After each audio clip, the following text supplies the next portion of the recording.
Hey everyone, welcome to another Marvel Time issue. This is issue number 57. As you can see, we are doing things a little bit differently today. Benji is not going to be joining us, so Bekah and I will be discussing this week's comics, as well as uh, Assembled, the Making of Loki. We'll get into some of that as well, and then of course just some general Marvel news from the past week. How you doing, Bekah? I'm good. How are you? I'm good. I'm excited to discuss.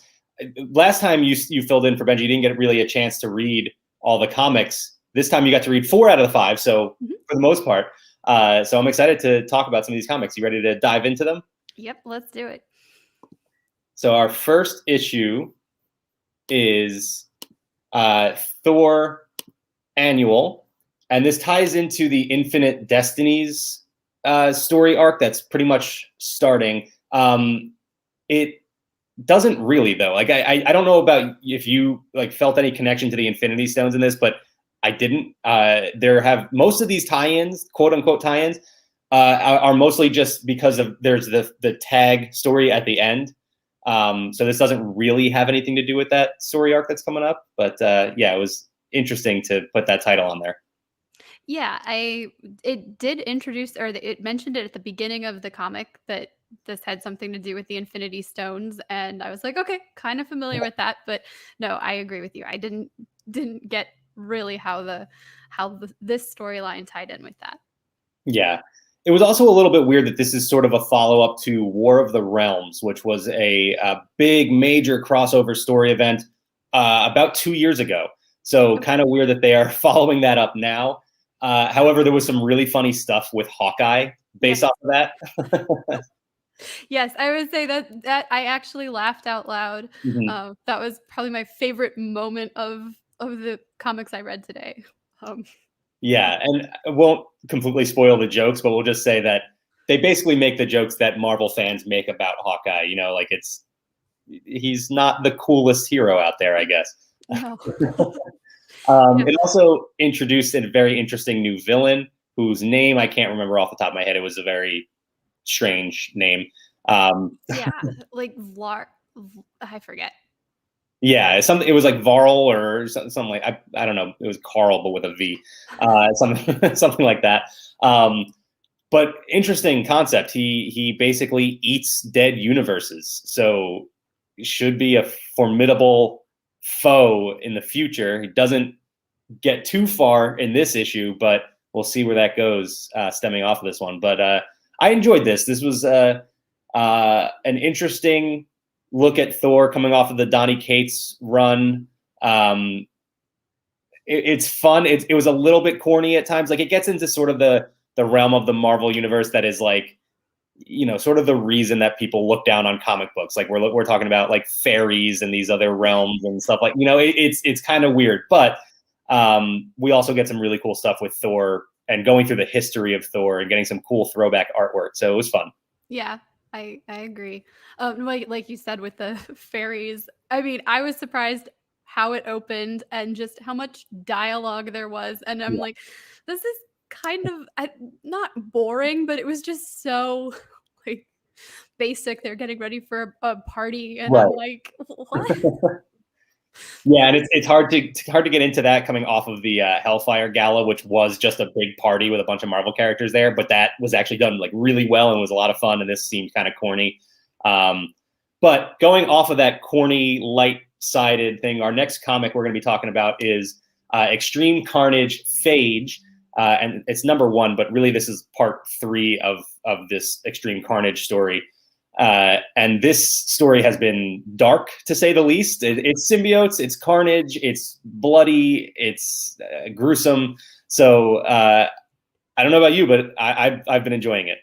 Well, this was interesting to me. I'm not followed any of these storylines up to this point. So let me see if I get this right. They're like Phage is a symbiote, just like Venom and Scream and Carnage. So they're Right. all part of like there's a lovely introduction. Maybe not lovely, but there's an introduction. So I think I understand kind of what's going on. You've got all of these like yeah, symbiotes that are part of one collective symbiote. And these are just the different like personalities that branch off of that. Is that kind of right? Kind of. So in the King in Black story arc, and even like leading up to that, the concept was introduced that symbiotes are all connected to one hive mind.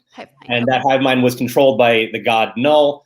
And now somehow Carnage is controlling that hive mind and is calling to all of the symbiotes to rejoin him. And so not last week, whenever we read Scream, which was a few weeks ago, I think, Andy Benton, the human inside the Scream symbiote, fought to keep Scream from answering that call, and the symbiote ended up dying. Here, Phage just went for it, just answered the call, and is now working with Carnage. And so that's the result we've got. We've already seen too. Flash Thompson is back as Anti-Venom, so he is in the middle of this story as well. This was a lot of fun. I mean, I love the symbiote stuff, as is well documented on this show. I probably would have made this my pick of the week any other week, but my shirt probably gives that away why it's not. So yeah, what did you think of this? I mean, obviously diving in and not knowing exactly where we were, but you had a very good idea. Your explanation was very close. So what did you think about this? Well, I appreciated that Marvel included that, but I'd like to explore more of this storyline. But you're right; it's kind of dark. Yeah. But yeah, nonetheless, it's interesting, and there's so many like villainous characters, if you will, or I don't know, anti-villain. Would you call it an anti-villain, not an anti-hero? I don't know, but yeah, there's a lot of ways to look at it. like so many of these interesting characters that I'm not at all familiar with, but these the symbiotes seem like an interesting place to, at least for me, to start.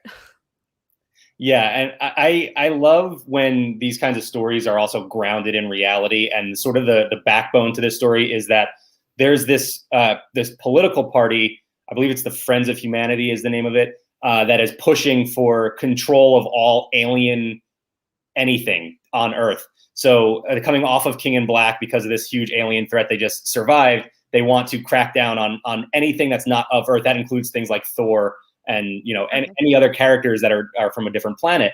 So the symbiotes basically are sort of rising up here, but they're also behind the scenes a little bit in control. So it's been a really interesting story. And this issue in particular has a pretty shocking ending that I did not see coming.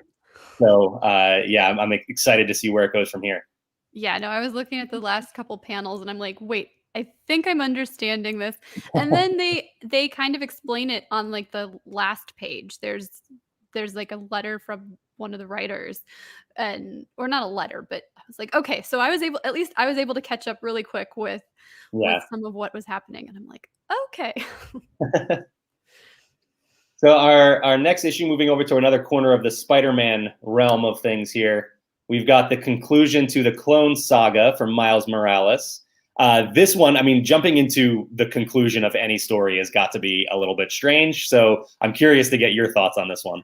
Well, this felt lower stakes than some other things that I've read or watched, and seems lower stakes than even Phage. Like it, in comparison to everything I read today, I was like, okay, this was good, but it wasn't quite the, I don't know, gripping story. But this was a good one too. I like Spider-Man. I like Miles Morales.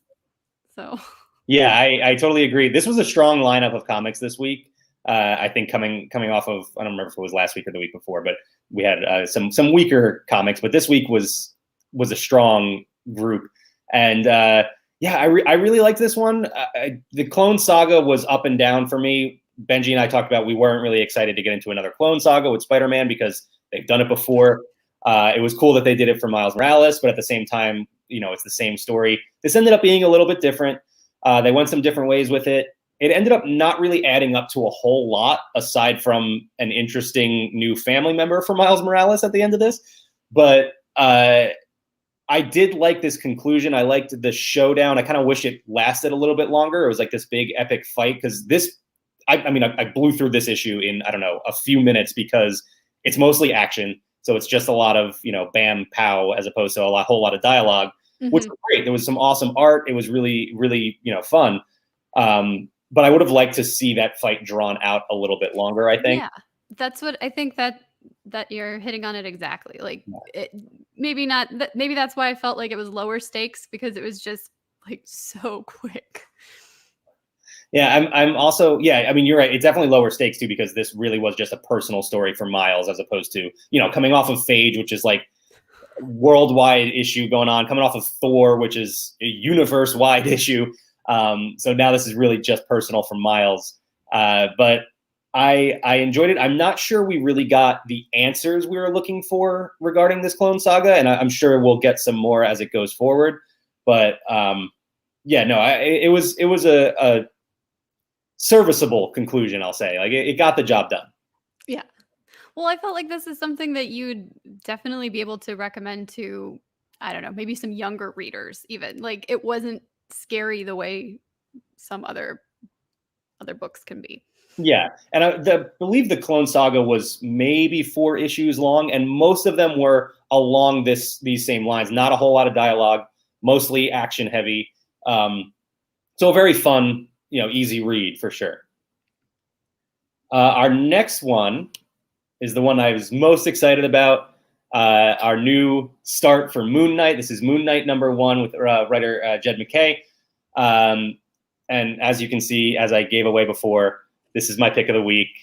So I mean, well, I'm assuming too, because this is the last of the 4 that you read, that this would be your pick of the week. I didn't really lay that out for you, but yeah. I know enough.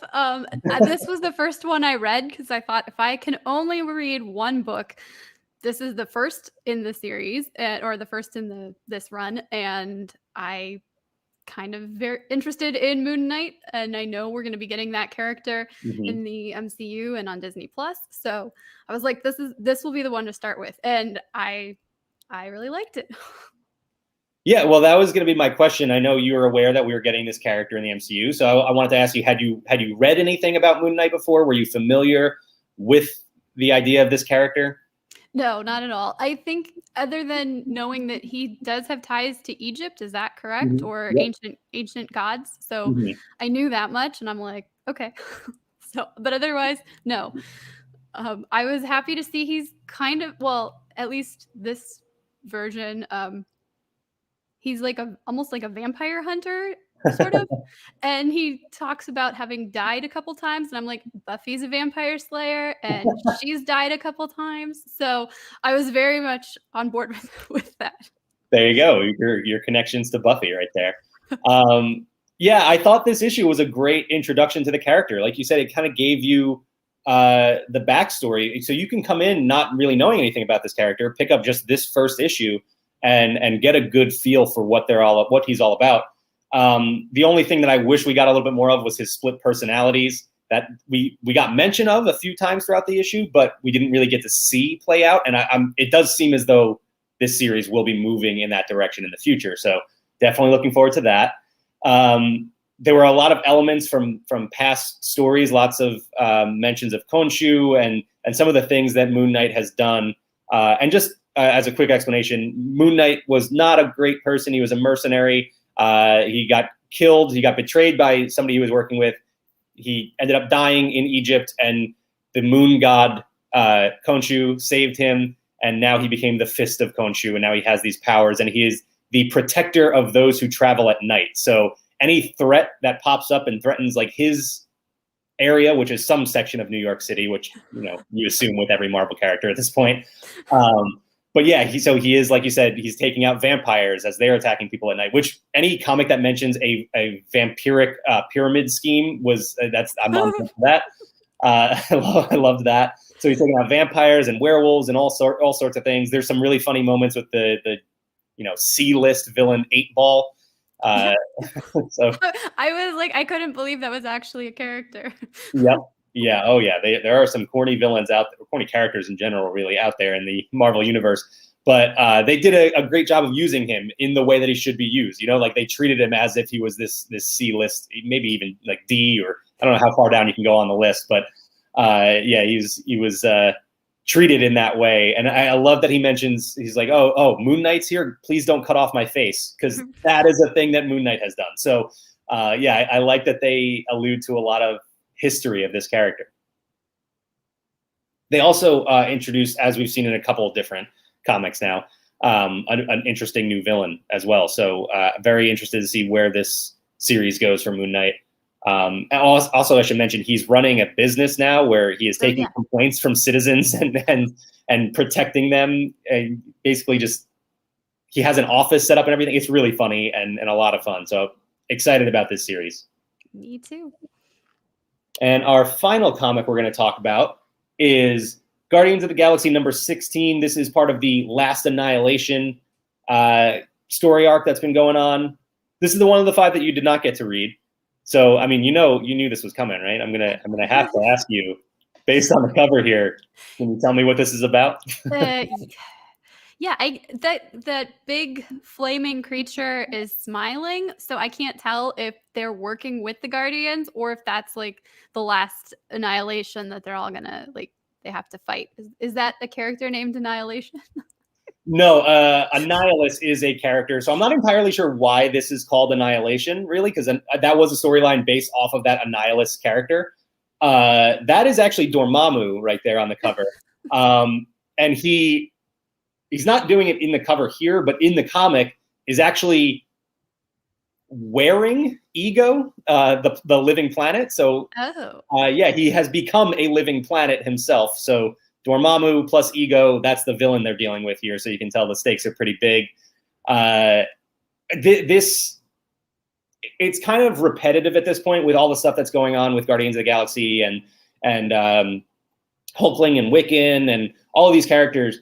It just feels like there's one gigantic cosmic catastrophe after another. There's just so much going on constantly. But the group of characters they've assembled for Guardians of the Galaxy right now is just way too much fun. I mean, you've got your core, your Star-Lord, Gamora, Rocket, Groot, all of them. But then you throw in Hulkling and Wiccan, you throw in Nova, Quasar, and Doctor Doom. I mean, he's only mentioned in this issue, unfortunately. We don't actually get enough Doctor Doom. But going forward, it's going to be really interesting to see what he does here. So this was a fun issue, but not a ton happens. It's really just setting up for stuff in the future. And now I really want to know where it's going to go because, again, throw Doctor Doom into this mix and it's going to be so much fun. Right. It looks fun. I mean, it looks fun. Yeah, there's definitely a lot going on that cover and a lot in the issue, but it's mostly scattered things. Like it's the fight before the fight, really. It's they're fighting all of the disposable CGI henchmen. Okay, like the warm up. Exactly. Yeah. All right, so we talked about the Loki finale on Marvel Time last week. So obviously we do not have another episode of Loki to talk about, but we did have some more Marvel must-haves. And I will throw that on here. There we go. Yep, it's a lot of the same. We've got more shirts and socks and that they're just holding on to things that they'll release later down the road. It'll be, Halloween or something, and they'll be like, "Hey, we've got a Loki costume." But I do like this sweatshirt, and I can't remember which one it is now. No, that's not it. So maybe it's this one. Oh, still too. Okay, so there we go. It's like the Kid Loki, right? Yeah. The Kid Loki sweatshirt, and it's actually a double sleeved sweatshirt. So the black sleeves that are on the outside there are like short sleeves, and then you've got the long sleeves underneath as part of the hoodie. So interesting. Okay. Kind of fun. That's our universe. So Ashley Eckstein's company. Her universe, it's that other division. And then, these are available at Hot Topic. And then I found these, they're not actually they weren't listed as part of the Marvel must-haves, but we're definitely going to talk about them. So we've got this hoodie, which is just fun because it's the 4 variants that Loki saw when he first woke up in the void, which I love that. That's also available at Hot Topic.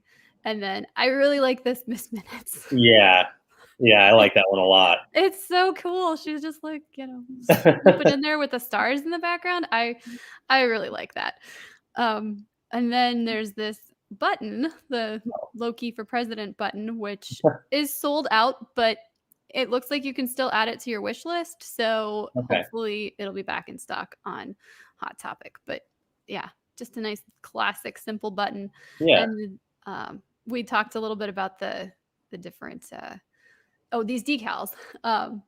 Which what I like about this is you can get different they have different sets, so you can get like an extra large character and 2 other decals, or you can get the life-size character with all of the decals. And I mean, it's $100, but if you do have a place to put this stuff, it might be worth the investment. I mean, who doesn't want a life-size decal? It's funny, until you brought this up, I didn't know Fathead was still operating, but I remember that being such a huge thing. And like, what was it, the early 2000s probably, where it was all of the sports decals, and now you can have Loki on your wall. Yep. I want life-size Miss Minutes though. Where's that? I know. Maybe that'll be a future Marvel must-have. I'm gonna scroll through here really quick just to get to one other item that is coming soon. Of course, I don't have a price for it. Oh yeah, and we've got some Sylvie socks and more of the President Loki socks. This backpack looks kind of fun. I guess that is cool. It's the Loki variants. Maybe I can't zoom in. Okay. But yeah, the Loungefly backpack that's coming soon. And I like this water bottle as well. Oh, yeah.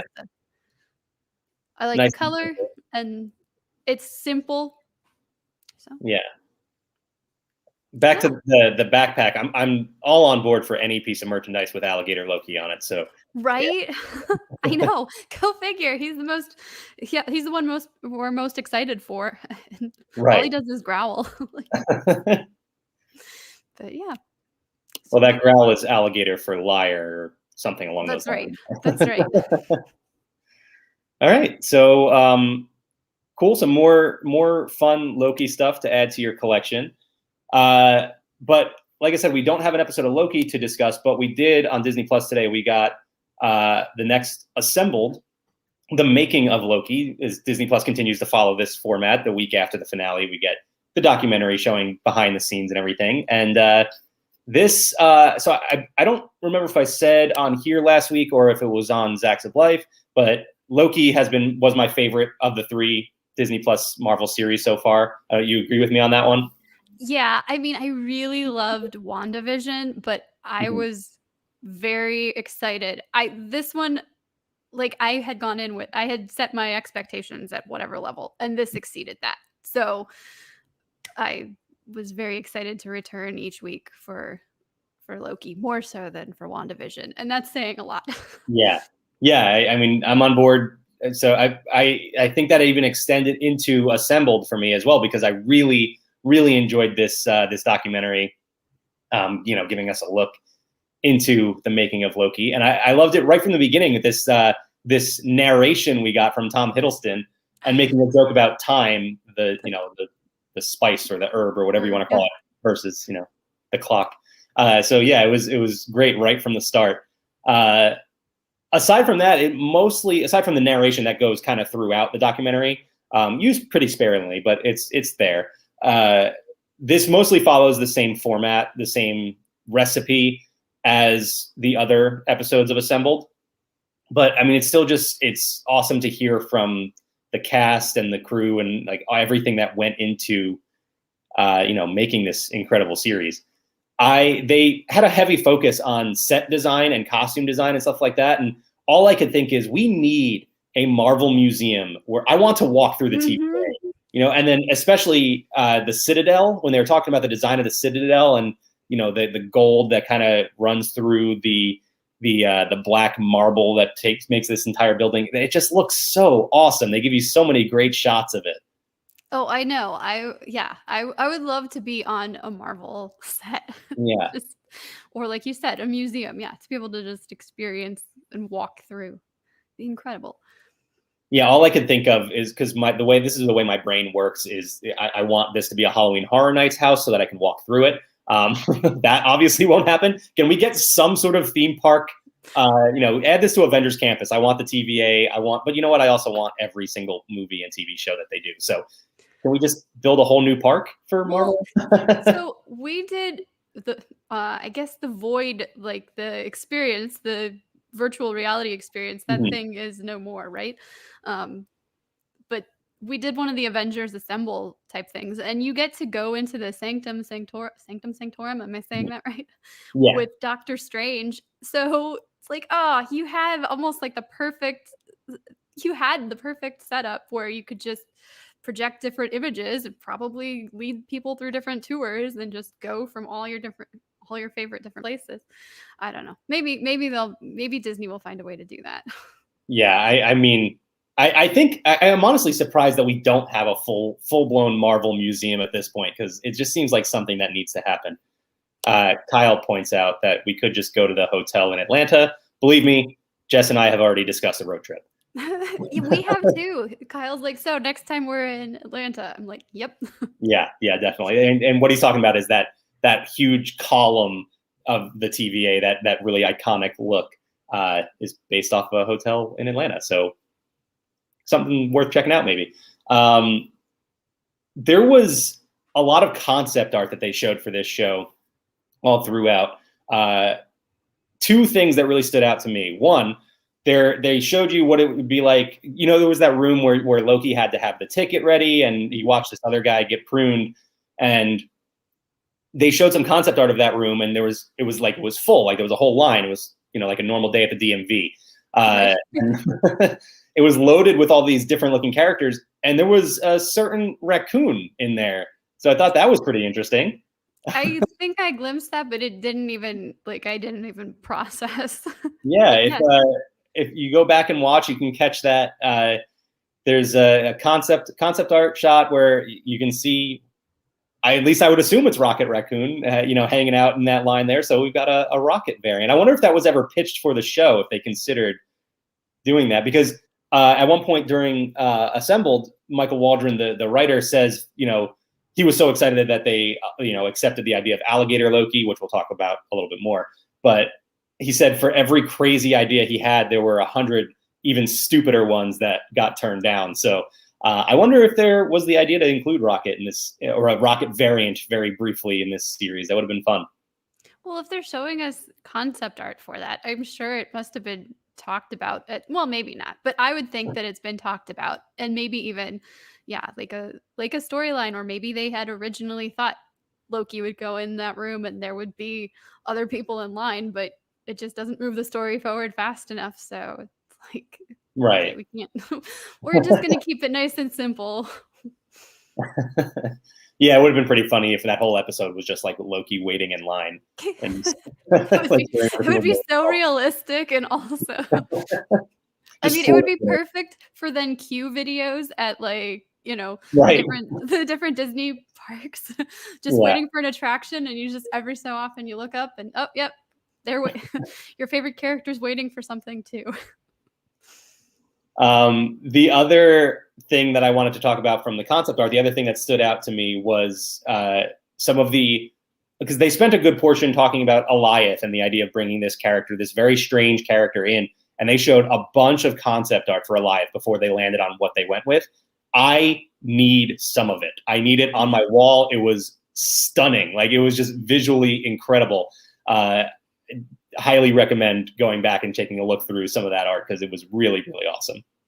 Yeah, even not so much the artwork, but a couple weeks ago with this couple of the still shots from when they would go and talk to the timekeepers, I'm like, this would be awesome to have like framed or made into a puzzle or something like that. Like, Yeah. just the colors and everything are just, I don't know. Yeah, and there were like other color schemes that they apparently thought about, and so so many shots in there looked really, really awesome. So Marvel, come on, let's start selling those, because I want one on my wall. Shut up and take my money. Yeah, exactly. I mentioned too that they shared some details in the costuming. The costume design from this show was fantastic. From something as basic as like Mobius's sad office worker suit, to the gear that the hunters were wearing, and the details that nobody could ever possibly notice while watching the show. But Hunter B-15 has the number of kills she has sketched into her helmet.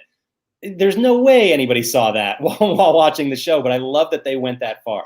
Well, I think that was on the pop figure. She's got Oh, the marks wow. on her hat, but or on her helmet, but I didn't question it further than that. Right. So when they said so in the documentary, I was like, okay, that's why she's got the marks. But yeah, you can't see it otherwise. You Yeah. would have no idea. That's awesome. I didn't realize that. And yeah, those, I mean, not usually Funko Pops and stuff like that. They're not usually that detail oriented, but usually you would see this kind of stuff in, like Marvel Legends series figures and stuff like that. So I love that they include little details like that. We got confirmation in this. We talked a while ago when we first got, the reveal of Sylvie and her abilities and stuff like that. We talked about her being inspired mostly by Enchantress, the comic book character. And they talked at length about that in this documentary, and actually specifically named Sylvie Lushton the second Enchantress in Marvel Comics. So I thought that was really cool that they made that connection for us and more or less told us this is our MCU version of this comic book character. Yeah, that was very cool.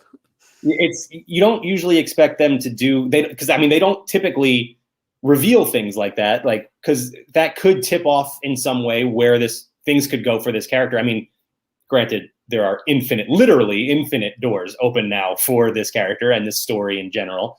But I like knowing now that this is our Enchantress. She in the comics has ties to the Young Avengers. I don't know that they'll go that route. I think she's a little bit older than the Young Avengers that we have established, but lots of different ways they could go with her. And it's fun that we have an Enchantress now in the MCU. Mm-hmm. They also talked about, and the one thing I was looking most forward to hearing and hearing about the making of and seeing behind the scenes was that one shot at the end of episode 3, Lamentus, when they were running through the city as everything is just crumbling around them and they're trying to get to that arc before it blows up. And they did reveal, unfortunately, that it was not actually one shot. There were some tricks in there, as Kyle actually predicted during Zacks of Life that week. He even turned to me and was like, I was right. Yeah, so there you go, Kyle. We gave me some credit last week for getting some stuff right. Now this week you get all the credit. It was still really, really cool to see, even if it was some Hollywood tricks thrown in there. But amazing how they built that set out, like to be a full 360 live set, just really, really detailed and awesome. So that was a lot of fun to see.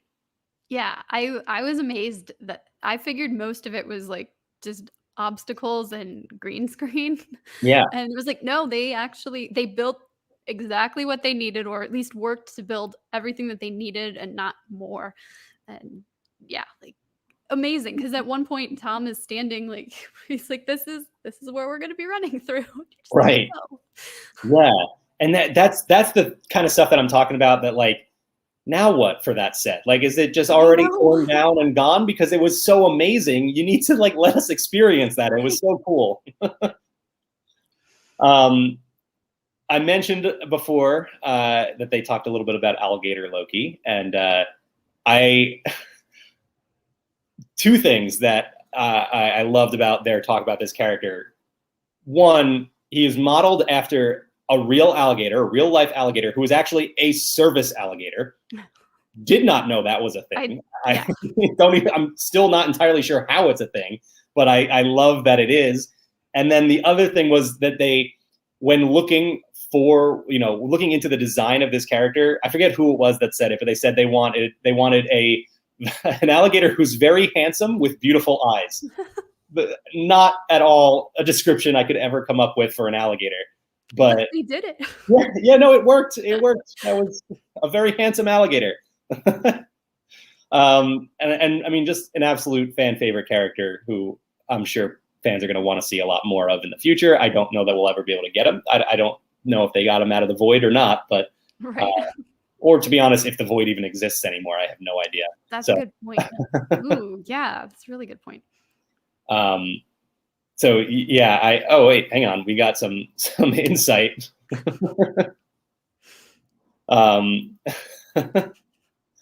So yeah, I'm gonna have to look into this service alligator thing. The only other thing that I wanted to talk about from Assembled was that it closed on a very interesting note. We did get to hear briefly from Jonathan Majors, who came in, talked about his role a little bit and how, it was basically the wizard who has gone crazy because he's been lonely for so long. And they, lay out the story for us that what we're going to have to deal with is the variant of He Who Remains. And Tom Hiddleston actually outright tells us it's Kang. And so this is not surprising. We knew it was Kang. We knew Jonathan Majors was cast as Kang. They told us that a while back. But they also told us he was going to be in, Ant-Man and the Wasp: Quantumania, not in Loki. So the fact that Tom Hiddleston came out and said this is Kang, and they showed us, comic artwork of Kang and told us all about him, I thought that was really interesting because it's the first time they've, said his name in an MCU project. It's behind the scenes and not an actual narrative, but still pretty cool. I thought that they dropped that name. Yeah, I agree.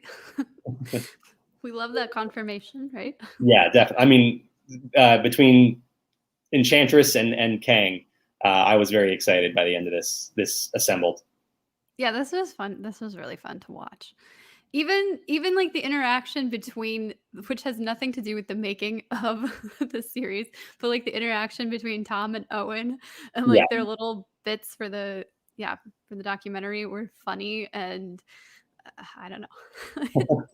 Yeah, so many interesting insights. Their chemistry. I mean, we talked about it after the first episode. That episode was mostly just the two of them talking in a room, and they even mentioned that in Assembled. And their chemistry was so perfect on screen. And then we see them in this documentary, and it's like, oh, okay, well, this was natural for them. This is just the way they worked off of each other, which is always great to see. No, I loved it. And like you were saying about that first episode being just the conversation between the two of them, they even, they mentioned like 30 pages of script was that first episode. And I'm like, okay, yeah, it felt like that, but also it wasn't like overbearing or anything. It's just interesting to know the numbers behind it. Like, okay, yeah, they had 30 pages of dialogue.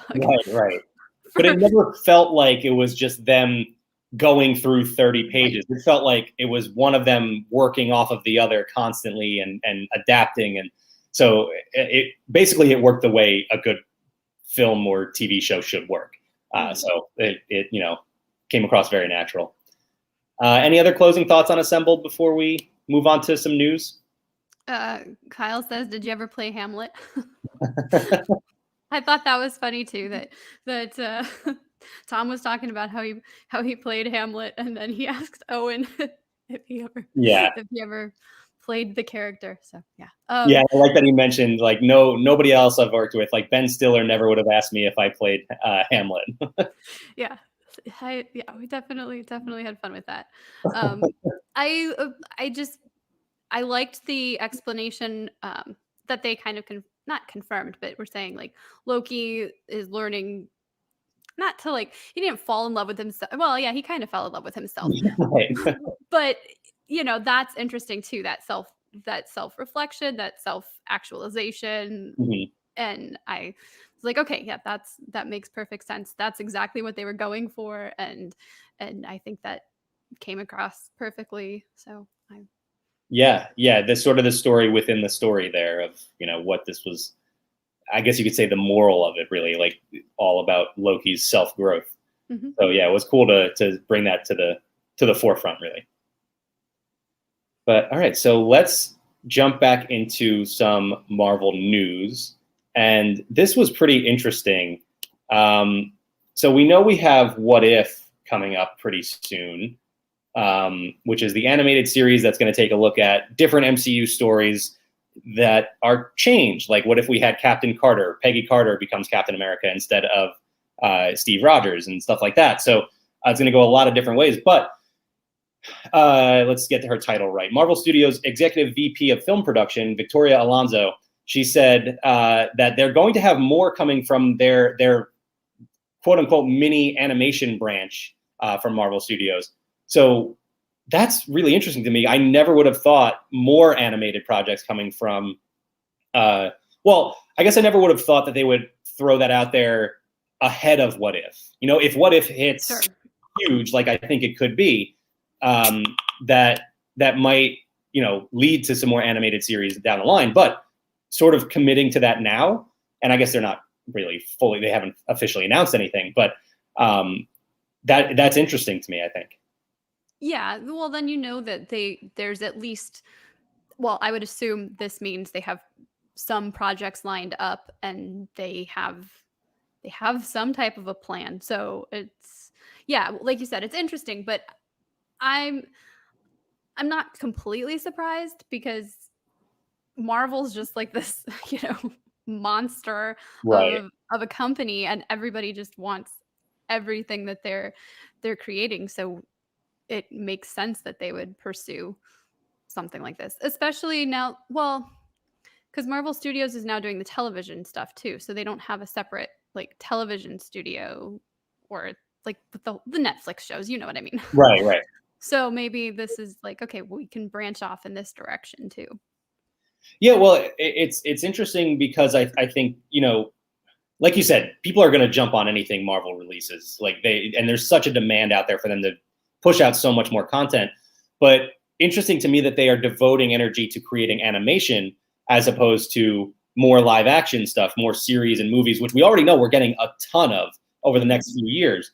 But if they are really trying to push out more content, it's interesting to me that they are going in the direction of animation. I'm totally for it. Give us, every possible angle that they can give us. But I thought that was pretty different and exciting.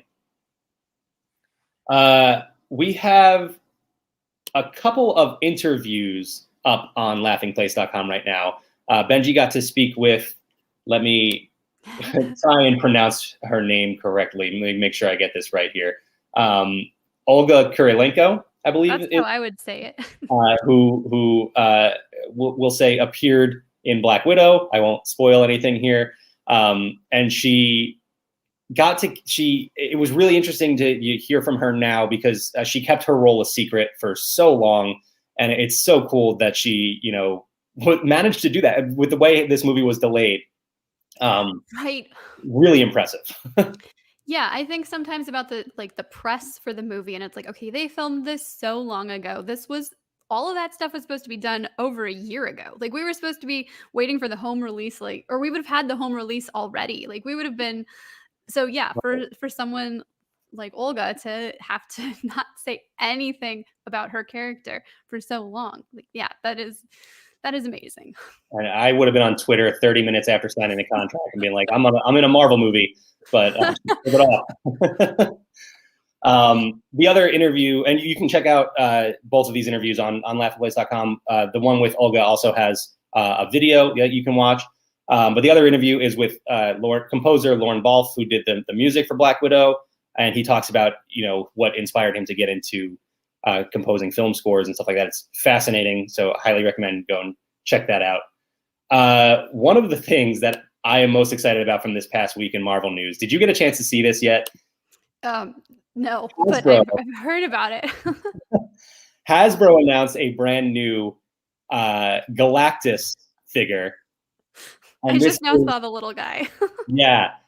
That is the normal 6-inch figure, and that's your scale right there. This is a 32-inch Galactus figure. It is from HasLab, and currently it's in its crowdfunding phase. Last time I checked, they were about 7,000 backers short, but that means they're halfway to their goal already, and this was only announced on Friday. So I think we're going to get there. So I am excited about this guy. We have the Sentinel, which was last year's HasLab project that they announced, the X-Men robot Sentinel, and that is a 26-inch figure. And the video where they announced this guy, they compared the two, and he just dwarfs the Sentinel. And that thing looked huge when they introduced it. So I can't wait to see this thing when it's fully released and hopefully in my hands. Are you one of the backers? Are you one of the 7,000? I cannot confirm nor deny. Okay. But you can go and be a backer of this project right now. You can check out. We have plenty of pictures, and you can see the Hasbro Pulse Fan First Friday event from this past week. I lost Bekah. But you can find that on laughingplace.com right now, and check out this just really, really awesome figure. Our next bit of news. So we learned. Hang on, Becca's back. I don't know what happened. It just looks like my internet's still up. So sorry, guys. Well, you didn't miss anything. We're just on to the next piece of news now. So last week during the finale, obviously we learned we were going to get a season 2 of Loki. Shortly after that, I think it was probably the day after because we didn't get to talk about it last week on Marvel Time. We learned that director Kate Herron will not be returning for Loki season 2. Now, I'm not sure if that's like a currently up in the air kind of thing, but she seemed, the way that she spoke about it was very much like, I was just on for season 1. I'm done. I'm moving on. Maybe she's going on to a different project. She says she's not. She says she has her own projects, not related to Marvel. So I don't know. We'll see. It's an interesting decision to not bring back the director who the series was fantastic. The first season was fantastic. So Well, I mean, not that it's the same thing, but they switched directors from the first Captain Marvel to the second, or from the Marvels, which will be coming out in 2 years, something like that. So it's not, and they've done this with other projects. But yes, I'm surprised because Loki feels very much like someone's vision, and you would think that you would want that person to continue, but maybe part of creating the multiverse is now taking it in a different direction or having somebody else interpret it. So yeah, it's very true. We don't know where this story is going to take us and what it's going to connect to. I mean, Spider-Man: No Way Home, Doctor Strange, and the Multiverse of Madness. That those are 2 movies that will have big ties to the multiverse, obviously. So maybe they pull creative teams from those. I don't know. Lots of different ways they can go with this, but definitely interesting. Speaking of Loki, so Jonathan Majors appeared as He Who Remains, who was the guy behind the curtain pulling the strings of the TVA, whereas the Timekeepers were the front. They were the faces. And we found out that Jonathan Majors actually voiced the Timekeepers. So he appeared. Well, he didn't appear. He had a role in this show before we ever saw him in the finale. That's awesome. I mean, I guess we wouldn't expect anything less from Right. from Marvel at this point, right? Yeah, very cool that he did that. Yeah, I love that he seems very much like fully committed to being, the next big thing in the Marvel Cinematic Universe, and I love to see that. I always point out during these assembled episodes where I just love hearing how excited these young actors are to be a part of the Marvel Cinematic Universe, and yeah, he definitely seems like he's on that level. Well, and he was saying, I think in Assembled, what part of what drew him to the character was all these different like iterations and versions of Kang that have been in the comics, and like all these different characters he gets to portray, and you even see that a little bit in his performance in Loki. Like Yeah. he's kind of like 3 or 4 different people right there while he's talking to them. So I can see where that would be very appealing for somebody to be able to flex their uh, their creative muscles. Right. Yeah, I'm excited to see what he does in the future because he's a fantastic actor and he has a very interesting role to play. Elsewhere in the MCU, we learned that Marvel might have found their director. We haven't gotten an official word yet, but for the upcoming Blade movie, it looks like Bassam Tariq, I believe I'm pronouncing that correctly, is going to be the director of Blade, which is, I mean, never would have thought we would see another Blade movie, let alone in the MCU. So I'm very excited for this one. We don't know a ton about it just yet, but I like that they are. I'm not really familiar. I don't know if you are with Bassam Tariq's work at all, but I just, as always, I'm just excited that they have found the next piece of the puzzle to start moving forward with this movie. From everything that I've seen up to this point, like even with the directors that I'm not familiar with, I feel like, okay, we can trust anything that they I know we're like, okay, they're humans too. They're gonna make errors. Not everything they've released has been absolutely perfect, and we've we as fans criticize things, but anytime they, announce, like, hey, we found this person to do this, it's like, okay, I'm confident that they're going to deliver something awesome. Even if it might not be my personal favorite thing, I'm confident that it's going to be a good story with, just the way the director chooses to tell the story is going to be interesting, and something that you want to consume even if you don't Well, absolutely yeah, love it. exactly. Yeah. I mean, they've earned our trust at this point. So, all right. So to finish up, we will come full circle here, and we have a couple bits of Marvel Comics news. We got to look at the cover for Amazing Spider-Man number 75 with Peter Parker and Ben Reilly, who is formerly the Scarlet Spider, formerly a clone. So very interesting that they are. I guess you can't be formerly a clone. I guess you're just always a clone at that point. But interesting that they are moving in that direction with this character. It looks like he is stepping up to being Spider-Man now. So, and there are also a couple of covers for issue number 76 and 77. It looks like some bad things are happening for Peter Parker. So Ben Reilly might be stepping up pretty soon. So going to be pretty interesting to see where Spider-Man goes. And then the other piece of news, and this one is even more cryptic. We don't really even know anything about this at all. The Last of the Marvels, the new Captain Marvel story arc coming from Kelly Thompson, who's a fantastic writer. I'm excited to see this, whatever it ends up being, but they really haven't given us much information about it at all. So except for the fact that it's coming in September. Right. Yeah. Yeah, it's going to be a new storyline, or a storyline in the, maybe not new, but you know what I mean. Yeah. Yeah, and I would assume connecting to, as like you mentioned before, the new Captain Marvel sequel that is going to be called The Marvels. So I'll assume it ties into that in some way, at least. Not obviously not the exact same story, but with some connections to those characters. So should be interesting. Yes, indeed. But yeah, that's the last of our Marvel news for this week. And we don't really have much else on the radar immediately for Marvel coming up. We have a little bit of a break before we get into What If. So, I mean, we'll still be back next week to talk about comics and Marvel news. Bekah, I know you're hooked on comics now, right? So you're gonna yeah, you might be seeing a lot more of me.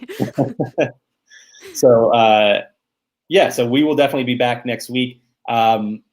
We don't have anything else really on the schedule as of today, for today, I should say. But this weekend is San Diego Comic-Con, or San Diego Comic-Con at home. So we are going to have all of the coverage you could want from that. We'll have some live videos all throughout the weekend recapping everything that's going on. So if you're interested in any of the panels that fall under the Disney umbrella, which at this point is half of San Diego Comic-Con at least. I know. So if you're interested in any of those panels, be sure to check us out. Check out laughingplace.com and follow along on YouTube, Facebook, Twitter, all that. And we'll have recaps of all of that. New Zacks of Life is out right now. You can vote in our poll. Well, you'll be able to vote in our poll in a little while here. I haven't gotten that up yet. But what did we draft this week? I can't even think about it right now. I can't think of it either. You had some type of the characters that you want to join the MCU. That's what it was. Yes, yeah. So that was a fun draft with probably the most obvious choices that we've had in any of our drafts. Doorman, right? Right, Doorman was at the top of the list, of course. Again, so yeah, you can check that out. We'll have another episode next week breaking down Black Widow because Kyle and I haven't gotten a chance to talk about that yet. Great. Yeah, wow. Yeah, so we'll be doing that before we take our. I guess it's only a week-long break at that point before we come back for What If. So, yeah, so little bit of a break there, but we'll still be back next week on Marvel Time to talk about comics and news. So we'll see you all then. Bye, everyone.